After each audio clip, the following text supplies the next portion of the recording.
Career guidance గురించి ముఖ్యంగా ప్రతి ఒక్కరికి ఒక అంబిషన్ అనేది ఉంటుంది లైఫ్లో. నాకు పోలీస్ ఆఫీసర్ పిల్లలు అడిగితే చెప్పారు, నాకు పోలీస్ ఆఫీసర్ అవ్వాలని ఉంది, అలాగే బ్యాంక్ ఎంప్లాయీ అవ్వాలని ఉంది, ఇంజనీర్ అవ్వాలని అని చెప్పారు. కానీ వాళ్ళందరికీ కూడా సరైన అవగాహన లేదు. ఆ లక్ష్యాన్ని చేరుకోవాలంటే వాళ్ళు ఎలా ప్రయాణించాలి ఫస్ట్. ఆ అవగాహన తెలియజేయడానికి మా ఈ కార్యక్రమంలో ఇలా వస్తువులు ప్రొవైడ్ చేయడంతో పాటు కెరీర్ గైడెన్స్ కూడా చెప్తుంటాం. అంటే మీరు ఈ లక్ష్యాన్ని చేరుకోవాలంటే ఏ కోర్స్ చదవాలి, దానికి ఎలా ప్రిపేర్ అవ్వాలి.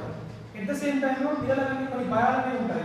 అంటే మేము సరిగ్గా చదవట్లేదు, నా స్నేహితుడు సరిగ్గా బాగా చదువుతున్నాడు, నాకు నేను ఇంకేమేమో అని ఒక భయంలో ఉంటారు వాళ్ళు. ఆ భయాన్ని కూడా వాళ్ళ నుంచి దూరం చేస్తున్నాం. వాళ్ళకి మేము లైవ్ ఎగ్జాంపుల్స్ కొన్ని, అంటే కొందరు జీవితంలో ముందు ఓడిపోయారు కానీ తర్వాత గొప్ప విజయం సాధించారు. జీవితంలో ఓటమి మాత్రమే కాదు, గెలుపు కూడా ఉంటుంది. ఇలా కొన్ని ఉదాహరణల ద్వారా కొన్ని ముఖ్య విషయాలు మా పర్సనల్ ఎక్స్పీరియన్స్ చెప్పి మీరు సాధించడంలో అని ఒక నమ్మకాన్ని వాళ్ళలో మేము క్రియేట్ చేస్తున్నాం. నాకు తెలిసి నేను క్రియేట్ చేశానని అనుకుంటున్నాను. నా ఫ్రెండ్స్ కూడా వాళ్ళతో కంట్రిబ్యూట్ చేశారు.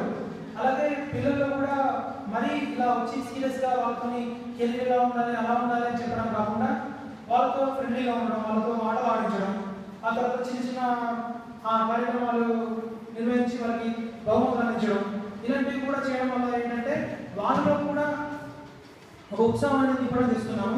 నిజంగా చాలా అంటే చాలా ఆనందంగా ఫీల్ అవుతున్నాము. గత సంవత్సరం నేను కూడా హైదరాబాద్లో కొన్ని స్కూళ్ళలో లీడర్గా చేశాను. అలాగే మిత్రుడు గణేష్ నాకు బస్సులో పరిచయం. అతనితో మాట్లాడింది 2 సార్లు. కానీ అతనికి ఉన్న ఇంట్రెస్ట్ అనేది ఎలా ఉందంటే